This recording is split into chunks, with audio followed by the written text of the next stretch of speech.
Hoy preparo para ti tarta de queso vasca. Hola mi gente, hoy preparo para ti un clásico, la tarta de queso vasca.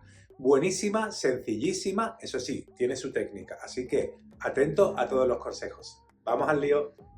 Y comenzamos como siempre por los ingredientes. En esta ocasión son muy poquitos, puedes parar el vídeo y anotarlos, o si no, también te los dejo en la descripción. Comenzamos la receta con 900 gramos de queso crema tipo Filadelfia. Es importante que esté a temperatura ambiente porque así te va a costar menos integrarlo con el azúcar. Añadimos 200 gramos de azúcar normal y ahora con la varilla lo voy mezclando. A mí me gusta hacer esta tarta a mano porque si la haces con la batidora puede que incorpores sin querer aire en la mezcla y el aire no le va bien a esta tarta. Luego te explico el porqué.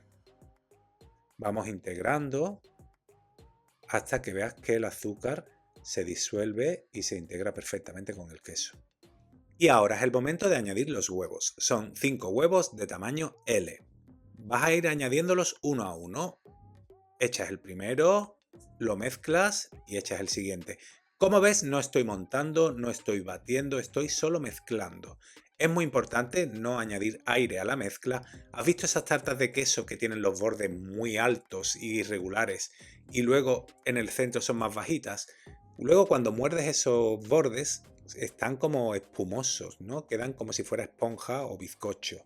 Y esa no es la textura de la tarta de queso. La tarta de queso debe salir planita y cremosa. Seguidamente añadimos 500 gramos de nata para montar. Mezclamos sin añadir aire. Y ahora nos quedaría la harina.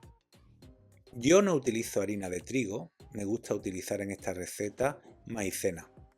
Una cucharada, unos 15 gramos de maicena. ¿Podría usar harina de trigo? Sí, perfectamente. Pero ¿qué ocurre? Que la cantidad es tan pequeña en esta receta que no se nota la diferencia y mi tarta ahora es apta para celíacos, la puede tomar todo el mundo. Siempre que podamos y la receta lo permita, tenemos que hacer recetas inclusivas que pueda tomar cualquier persona, en este caso personas con intolerancia al gluten.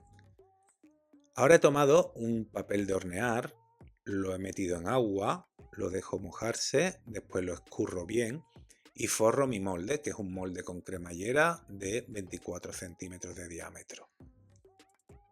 La tarta de queso vasca tradicionalmente no lleva base, pero si la quieres con base directamente, ya sabes, trituras 3 partes de galleta, le añades una parte de mantequilla fundida, en ese caso no pones papel, directamente lo pones en el molde, lo congelas bien aplastadito la base durante 15 minutos, después lo sacas y ya le añades la mezcla de la tarta encima.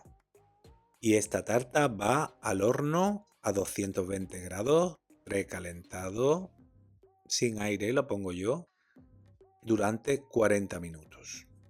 A mí me gusta cuajada, este es el debate nacional como el de la tortilla de patata, depende del gusto de cada uno, te gusta más líquida al centro o más cuajada.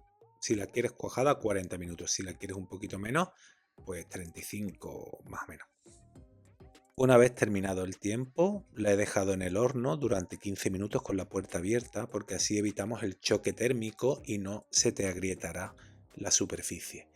Y una vez pasados esos 15 minutos con el horno apagado, la dejo en la encimera hasta que se enfríe completamente. De hecho, yo si la voy a comer en el día, directamente no la paso por el frigorífico. La dejo a temperatura ambiente y es cuando tiene la consistencia y el sabor perfectos. Y puedes tomarla así sola, que ya sabes que está buenísima, o si no, también puedes combinarla con cualquier topping. Yo en esta ocasión la he combinado con un delicioso caramelo salado, también tienes la receta en mi canal, y unas nueces de pecan tostaditas. Buenísima. Y esto ha sido todo.